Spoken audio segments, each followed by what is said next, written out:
Hello दोस्तों, स्वागत है आप सभी का स्लीपी क्लासेस में। और यहाँ पर आज एक टॉपिक शुरू करेंगे जहाँ पर लास्ट हमने वीडियो अपना ख़त्म किया था, वो था it was about inclusion grow. जो ओवरऑल बात करें इंक्लूसिव ग्रोथ की, तो एक बहुत सेपरेट टॉपिक है, इको के पर्सपेक्टिव से इंपॉर्टेंट है, वो है फाइनेंशियल इंक्लूजन। ठीक है दोस्तों, तो फाइनेंशियली लोगों को इंक्लूड करना बिल्कुल बेसिक टर्म है, लेकिन बच्चे बहुत टाइम के बाद भी हम जैसे उनसे बात की एंड वो पूरा उन्होंने अपने इको प्रिपेयर कर लिया एक्सेट्रा, लेकिन फाइनेंशियल इंक्लूजन को एक्सप्लेन नहीं कर सकते बहुत सिंपल टर्म्स में। बहुत ही ज़्यादा सिंपल एक कॉन्सेप्ट कि फाइनेंशियल इंक्लूजन का मतलब कि जब आप बिल्कुल इंक्लूडेड हैं कि फाइनेंशियली, ओके है ना, सिंपल तरह से कि इंक्लूडेड है फाइनेंशियली। लेकिन फाइनेंशियल होता क्या है, कौन सी चीज़ें हम मुझे मिलें, ठीक है, फाइनेंस में। तो पर्टिकुलरली आप अगर एक इंडिविजुअल हैं या एक बिजनेसमैन है ना, कुछ भी हैं आप, बिजनेसमैन बिजनेस वुमन एक ही है ना, तो आप अगर कुछ भी है उसमें से, तो अगर आपको फाइनेंशियल प्रोडक्ट्स और फाइनेंशियल या फिर सर्विसेज अगर आपको इजीली मिल जाती हैं, अगर ना आपके पास एक्सेस है उन चीज़ों का एंड कहीं ना कहीं आप उसको अफोर्ड भी कर सकते हैं एंड आपके लिए वो काम की हैं, यूज़फुल हैं, ठीक है। ऐसा नहीं है कि कुछ भी कोई हाई फाई फाइनेंशियल प्रोडक्ट है वो उसको मैं यूज़ तो कर नहीं सकता, तो लेकिन हाँ मेरे पास एक्सेसिबल भी था, वो अफोर्डेबल भी था, लेकिन मेरे किसी काम का नहीं था, ठीक है। तो जो मेरी कोई नीड्स पूरी नहीं करता था, तो सिंपली अगर मैं इसको दोबारा से बताऊं, फाइनेंशियल इंक्लूजन क्या हुआ कि अगर आपको फाइनेंशियल प्रोडक्ट्स और सर्विसेज आराम से मिल जाते हैं ना, आपके आसपास एक्सेसिबल हैं, आपके पास अफोर्डेबल हैं एंड यूज़फुल भी हैं, आपकी नीड्स पूरी करते हैं वो, तो कहीं ना कहीं हम कह सकते हैं कि आप फाइनेंशियली इंक्लूडेड हो एंड आपके देश में, आपकी कम्युनिटी में फाइनेंशियल इंक्लूजन है, ठीक है। तो अब कौन से सर फाइनेंशियल प्रोडक्ट्स की बात कर रहे हो आप, कौन से सर्विसेज सर, जैसे ट्रांजैक्शन करना, ठीक है कि आपके सामने कोई किसी को आपको पैसे पे करने हैं, कैश नहीं है जेब में, तो क्या करोगे आप, ट्रांजैक्शन कर सकते हो आप कहीं ने, एक जैसे पेटीएम चलाया और ये पहुंच गए पैसे सामने वाले के पास, ऐसा हो सकता है कि नहीं सर पेटीएम तो नहीं है। अच्छा कोई कार्ड है आपके पास, बैंक का खाता खोला हुआ कहीं पर, चेक है आपके पास, अगर ये कुछ नहीं है तो डेफिनेटली ट्रांजैक्शन नहीं कर सकते, कुछ पेमेंट्स नहीं कर सकते आप अकॉर्डिंगली, ठीक है। अगर है तो कर सकते हो, फाइनेंशियली इंक्लूडेड हो ना। देन सेविंग्स कि अच्छा मैंने कुछ पैसे कमाए, मेरी इनकम है और मैं जॉब करता हूँ, तो सेविंग करने का कहीं, अच्छा सेविंग कैसे करते हो सर, मैं अपने गद्दों के नीचे छुपा के रखता हूँ। अरे ये कैसे सेविंग है, ग्रेजुअली 1000 रुपये आज से 1 साल बाद भी 1000 रहेंगे, उसमें कुछ फायदा तो हुआ नहीं, कोई बढ़ोतरी तो हुई नहीं, किस बात की सेविंग है ये, बस आपने छुपा के रखे हुए हैं उसको, है ना। तो सेविंग का मतलब कि पैसे बढ़े भी, कहीं ना कहीं सिस्टम का पार्ट बने, गद्दों के नीचे छुपा के रखने से कुछ नहीं होगा ना। तो इसीलिए सेविंग का मतलब क्या हुआ कि आप किसी जगह पर उसको इन्वेस्ट भी करते हैं, सेव करते हैं, 4-5-6% उस पर इनकम कमाते हैं, देश में बैंकिंग सिस्टम का पार्ट बनता है वो पैसा एंड बैंकिंग सिस्टम का पार्ट बनकर अकॉर्डिंगली देश की ग्रोथ में मल्टीपल जगहों पर वो काम आता है। देन क्रेडिट, अच्छा ठीक है सर, ये बात सब समझ आई मुझे।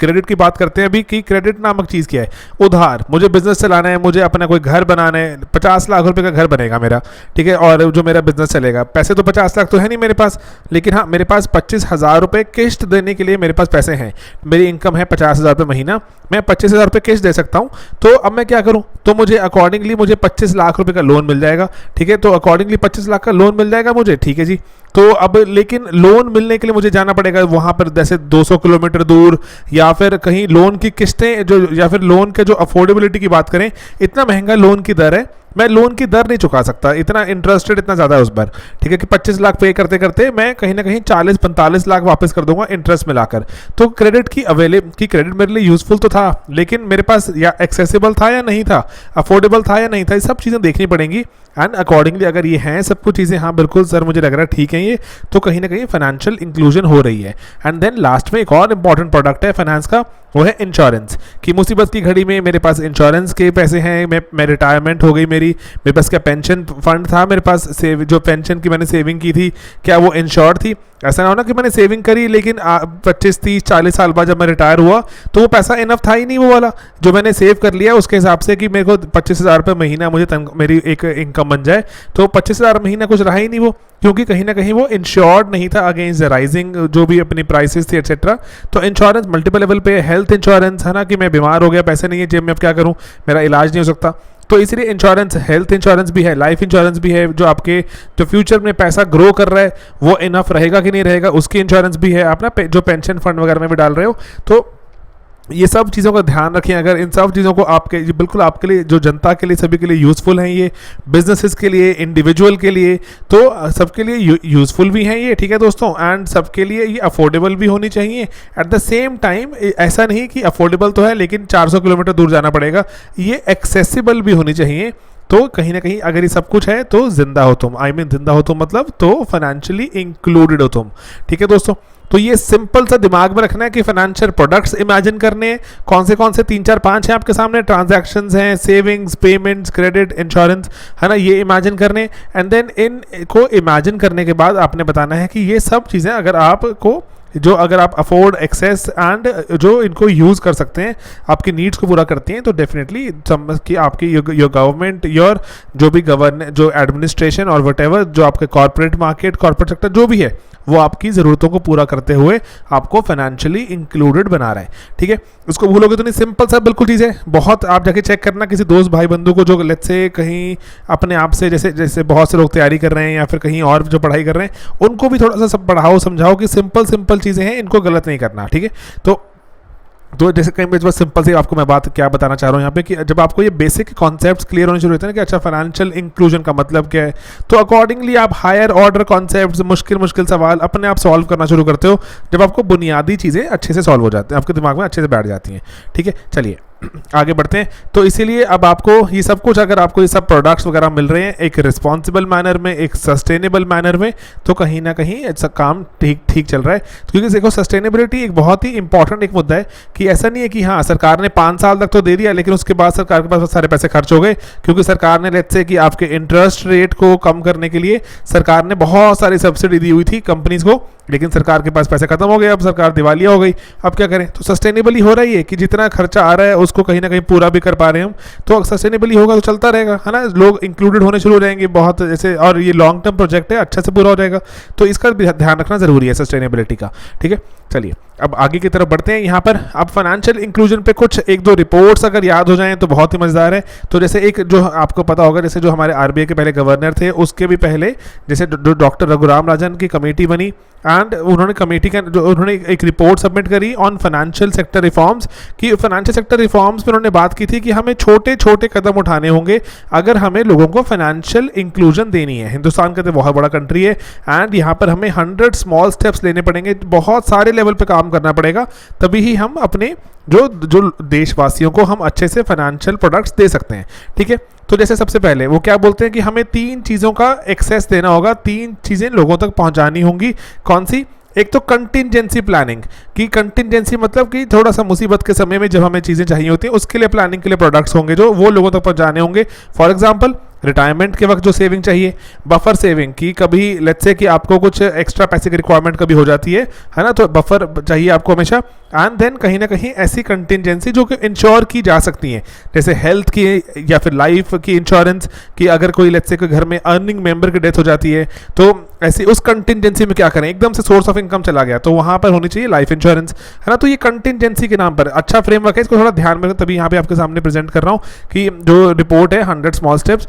जो रघुराम राजन जी की कमेटी की थी, उसमें बहुत ही अच्छा एक ही पिक्चर है जो ये शेयर कर रहा हूँ आपके साथ। ठीक है, ओके। देन बात करते हैं वो क्रेडिट की बात क्या है, जैसे बिजनेस के लिए ज़रूरी है ना, कहीं इमरजेंसी में लोन चाहिए होता है कई बार, उसके लिए ज़रूरी है housing loan and consumption loan मतलब बाइक खरीदना है, कि आपको लग रहा है ना बाइक पे क्या करना है, बाइक अगर नहीं लोन लोगे तो क्या ज़िंदगी चली रही है, नहीं सर, कि ज़रूरी है बाइक वगैरह एटसेट्रा, बहुत सारी चीज़ें लेनी पड़ती हैं बहुत बार। जैसे लेट्स से कि अगर मेरा कॉलेज थोड़ा दूर है तो मैं कॉलेज कैसे जाऊंगा, मैं इतना, अगर मैं बहुत 3-4 बसेस बदलनी पड़ रही हैं, 2-3 तरह के मुझे ट्रेन से ट्रैवल करना पड़ रहा है, तो मैं कब अपनी पढ़ाई पे ध्यान दूंगा। बाइक मिल जाएगी, ज़िंदगी थोड़ी आसान हो जाएगी, मैं पढ़ाई फोकस कर पाऊंगा ना। तो इसीलिए कंजम्पशन लोन्स बहुत बार होते हैं जो हमारे लिए प्रोडक्टिव एसेट्स की तरह काम करते हैं, तो इसीलिए इनका भी एक्सेस होना बहुत ज़्यादा ज़रूरी। एंड देन वेल्थ क्रिएशन की बात करें अगर, तो वेल्थ क्रिएशन में कहीं ना कहीं अगर मैं सेविंग्स, अपनी इन्वेस्टमेंट्स, जो अपने हाउस होल्ड लेवल पर जो मैं सामान, जो मेरे पास जो पैसा बच रहा है अगर, तो उसको अगर मेरे पास कोई जरिया हो जहां मैं बैंक में डाल दूं या कहीं इन्वेस्ट कर दूं, जहां पे कहीं ना कहीं मुझे पता हो कि क्या क्या रिस्क, क्या क्या एसोसिएटेड है इसके साथ, एंड अकॉर्डिंगली मैं इन्वेस्ट करूं। तो अगर मुझे ज़्यादा रिटर्न चाहिए तो मैं कहीं स्टॉक मार्केट वगैरह में किसी ऐसे जो उसमें स्टॉक में लगा दूंगा, अगर मुझे नहीं ऐसे कोई खास रिस्क उठाना तो मैं बैंक में लगा दूंगा, मैं फिक्स डिपॉजिट में डाल दूंगा पैसा अकॉर्डिंगली। तो ये पैसा सिस्टम में वापस आएगा, तभी फायदे की बात है ना। तो सिस्टम में वापस आएगा, सिस्टम आगे कहीं इन्वेस्ट करेगा, इंफ्रास्ट्रक्चर वालों को लोन देगा बैंक, है ना, ऐसे कुछ होगा। तो बस इस चीज़ को इमेजिन करना है। तो ये रघुराम राजन जी का अगर आप फॉर्मूला अगर आप जो दिमाग में बैठाएं, तो वो कह रहे हैं कि कंटिजेंसी की प्लानिंग, उधार की बात करें एंड वेल्थ क्रिएशन की बात करें, तो इन तीन में आगे फर्दर तीन जो तीन चार बातें निकल जाती हैं। तो दैट्स इट, आपके ये 7-8 वेरियस हेड्स बन जाते हैं। अगर ये सब चीज़ें लोगों तक पहुंच रही हैं तो फाइनेंशियल इंक्लूजन हो पा रही है। ठीक है, चलिए आगे बढ़ें। तो ओके, इसीलिए अब हमें फाइनेंशियल इंक्लूजन क्यों चाहिए? तो सिंपल सी बात है कि कहीं ना कहीं जो फाइनेंशियल सिस्टम जैसे आपको मैंने बताया था, बैंक्स वगैरह जो हैं आपके, कहीं ना कहीं बैंक्स को भी पैसा चाहिए, है ना। बैंक्स में जब इनपुट आएगा तभी तो कहीं ना कहीं आउटपुट होगी, तभी अगर बैंक में कोई आके सेविंग करेगा तभी तो किसी को बैंक उधार देगा, है ना। ये बात क्लियर है। तो इसलिए बैंक्स का रिसोर्स बेस ब्रॉडन हो जाता है। जो हमारे फाइनेंशियल सिस्टम है इनका रिसोर्स बेस बढ़ जाता है। जब बहुत सारे लोग अगर आके इनको सेविंग का एक्सेस होगा तो बैंक का रिसोर्स बेस बढ़ेगा। कल्चर ऑफ सेविंग हमारे देश में, हमारे जो पर्टिकुलरली जो हमारी जनता में अगर बढ़ेगा तो सेविंग आएगी। तो कहीं ना कहीं सेविंग्स जो अभी आपने, जैसे ये रिपोर्ट थी जो आपने शायद सुना होगा, जो रिसेंटली जब कुछ वक्त पहले सरकार ने जब डीमोनेटाइजेशन की थी तो ऐसा कहा गया था कि बहुत सारा पैसा लोगों के गद्दों के नीचे दबा पड़ा था। एंड देन उसको अभी क्या हुआ, लोगों ने बैंक में जमा कराया, पहली बार खाता खुलवाया। तो इसीलिए जो सेविंग का कल्चर तो आपको प्रमोट करना ही पड़ेगा ना। इतना सारा पैसा अनलॉक किया कि जो अदरवाइज हमारे देश में एग्जिस्ट करता था लेकिन अभी यूज़ नहीं हो रहा था प्रोडक्टिवली, है ना। आप उस पर कुछ 4 पैसे का इंटरेस्ट भी कमाएंगे एंड अकॉर्डिंगली सिस्टम में डालेंगे, सिस्टम आगे उधार देगा और नई कंपनियां चलेंगी एटसेट्रा, है ना। तो इसीलिए कहीं ना कहीं इंस्टीट्यूशनल क्रेडिट की अवेलेबिलिटी बढ़ेगी, जो आपको क्रेडिट मिल रहा है। अदरवाइज क्रेडिट तो आपको ऐसा भी होता है ना कि कई बार जो मनी लेंडर से मिल जाता है बहुत महंगा होता है, तो उससे भी आपको कहीं ना कहीं थोड़ा सा जो छुटकारा मिलेगा अगर आपको प्रॉपर सिस्टम से अगर आपको उधार मिल रहा है तो। एंड देन उसके बाद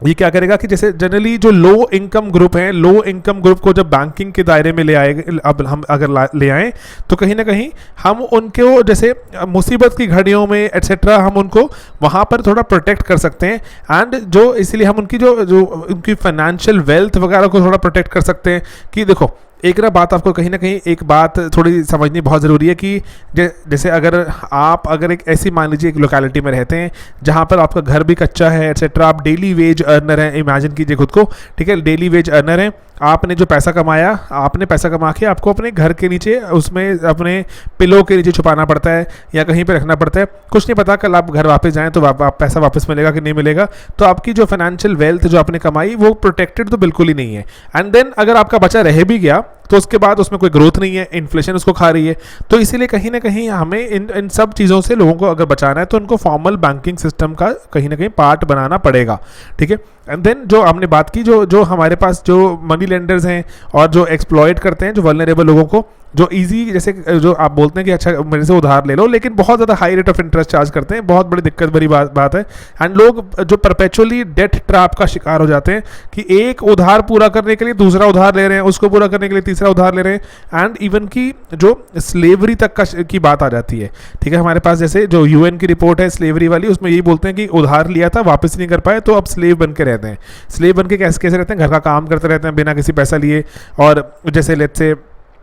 वो रिपोर्ट बताती है, जो आपने सुना होगा ना, जो ब्रिक किलन होती है, जहाँ पर ईंटों का भट्टा बोलते हैं जिसको, जहाँ पे ईंटें बनती हैं, वहाँ पर बहुत सारे वर्कर होते हैं। तो उन्होंने कभी उधार लिया था, वापस नहीं कर पाए, तो अब वो भी, उनके बच्चे भी परपेचुअली बॉन्डेड लेबर की तरह काम करते हैं, ठीक है। तो इसलिए ज़रूरी है कि इस सिस्टम से बाहर निकाला जाए उनको। एंड देन उसके बाद अब क्या है कि इंश्योरेंस का एक्सेस मिलता है, हमने बात करी, है ना। सोशल सिक्योरिटी इंक्रीज होती है सोशल सिक्योरिटी में, जिसमें सबसे बड़ी बात क्या है आपकी पेंशन फंड की। दोस्तों जब ना पेंशन की बात करनी बहुत ज़रूरी, पता क्यों है? क्योंकि इमेजिन करो ओल्ड एज आ गई, शरीर तो काम कर नहीं रहा कि और लेकिन देखो, है ना, सिंपल से ओल्ड एज की ना बहुत बड़ी एक दुविधा है दोस्तों, बहुत बड़ी दुविधा है कि ओल्ड एज में आपकी जो इकोनॉमिक, अगर हम अवस्था देखें, आपकी इकोनॉमिक अवस्था मतलब कि आपकी पैसा कमाने की अवस्था, वो क्या है, आपकी डिक्रीज हो गई, है ना। पैसा कमा नहीं सकते क्योंकि शरीर बूढ़ा हो गया, बहुत मेहनत नहीं कर सकते। एंड आपकी हेल्थ की रिक्वायरमेंट्स इंक्रीज हो गई, है ना। और आप लेट्स से अगर आज से 25-30 साल की बात कर रहे हैं तो थोड़ा बहुत इन्फ्लेशन के कारण आपकी स्पेंडिंग भी इंक्रीज हो गई, तो सब कुछ आपकी रिक्वायरमेंट्स इंक्रीज हो गई, लेकिन कैपेसिटी अर्न करने की डिक्रीज हो गई। तो वह बहुत बड़ी टेंशन है ना, ये इट्स अ मेजर पैराडॉक्स। तो इस पैराडॉक्स को रिजॉल्व कैसे कर सकते हैं? अगर आपको सोशल सिक्योरिटी कहीं ना कहीं आपने पेंशन फंड में इन्वेस्ट किया हो, तो जब ज़रूरत पड़ी तो आपने वहाँ पर बचाया हुआ था अपने पेंशन, अपनी ओल्ड एज के लिए, जब आपकी बॉडी इनफर्म है, आप जो पैसा नहीं कमा सकते, बॉडी आपका साथ नहीं दे रही। एंड देन उसके बाद जो रूरल अर्बन डिवाइड है दोस्तों, रूरल अर्बन डिवाइड की शहरों में तो फिर भी ये सब सुविधाएं हैं, रूरल जगहों पे उपलब्ध नहीं है, बैंक्स उपलब्ध नहीं है एक्सेट्रा, तो वहाँ क्या करें? तो इसको ब्रिज करना है, अगर फाइनेंशियल इंक्लूजन देनी पड़ेगी, गांव वगैरह में जाकर भी आपको फाइनेंशियल प्रोडक्ट्स अवेलेबल कराने पड़ेंगे। रिच पुअर का डिवाइड भी इसी से हम जो ब्रिज कर सकते हैं। अमीरों के पास एक्सेस है, उनका पैसा उनको उधार भी मिल जाता है, उनके पैसे पे वो इन्वेस्टमेंट करके और पैसा कमा लेते हैं, तो पुअर ऐसा नहीं कर पाता। ठीक है, तो अगर पुअर का पैसा ऑलरेडी वहीं पे स्टेगनेंट है एंड वो सेफ भी नहीं है, उनको उधार भी नहीं मिल रहा, तो ये सब कुछ अगर अवेलेबल कराना है तो फाइनेंशियल इंक्लूजन करनी पड़ेगी दोस्तों। ठीक है, एंड देन फाइनेंशियल ट्रांजैक्शंस वगैरह की जैसे कहीं ना कहीं हम बेटर मॉनिटरिंग कर सकते हैं। जैसे अगर आप सबका पैसा अगर लेट्स से अगर सारा का सारा पैसा ऑनलाइन ट्रांसफ़र करते हैं, पॉइंट ए से पॉइंट बी से पॉइंट सी जा रहा है वो, तो कहीं ना कहीं रेगुलेट करना आसान है, मॉनिटर करना आसान है। तो एंड उसके ऐसे सरकारों के लिए भी ज़िंदगी आसान हो जाती है ना, कि कहीं ना कहीं कौन टेरर फाइनेंसिंग कर रहा है, कौन नहीं कर रहा, तो ब्लैक मनी कहाँ आ रही है, कहाँ नहीं आ रही, तो सॉरी दोस्तों, तो उसकी भी मॉनिटरिंग थोड़ी आसान हो जाती है, रेगुलेशन आसान हो जाती है, तो कहीं ना कहीं सभी का ही फायदा हो रहा है, सरकार का भी फायदा, आपका भी फायदा है ना, और ओवरऑल देश का फायदा। तो इकोनॉमिक डेवलपमेंट में एनहांसमेंट है ना, क्योंकि banking system, financial system improve होता है, लेस कैश इकोनॉमी बनती है। लेस कैश इकोनॉमी होने से हमारा सबसे बड़ा फायदा क्या है कि ब्लैक मनी की जनरेशन सिग्निफिकेंटली रिड्यूस हो जाती है एंड इकोनॉमी फॉर्मलाइज होती है। फॉर्मलाइज मतलब कि अब आपने जैसे ऐसे ही रखा हुआ था कोई, जैसे आपने कोई अपने दुकान है आपके पास किराने की, आपने वहाँ पे कोई छोटू रखा हुआ है एंड वो छोटू को आप जो मिनिमम वेज कहती है लेट्स से कि 2000 रुपये मिलना चाहिए उसे, तो आप पे कर रहे हो 1500 रुपये। ठीक है, क्योंकि आप कहते हो मैं कि कैश में से पे कर दूंगा एंड अकॉर्डिंगली मैं रख लेता हूँ, और वो कह रहा है चलो ठीक है कोई बात नहीं, मुझे जॉब तो मिली, तो आपने उसको रख लिया। And then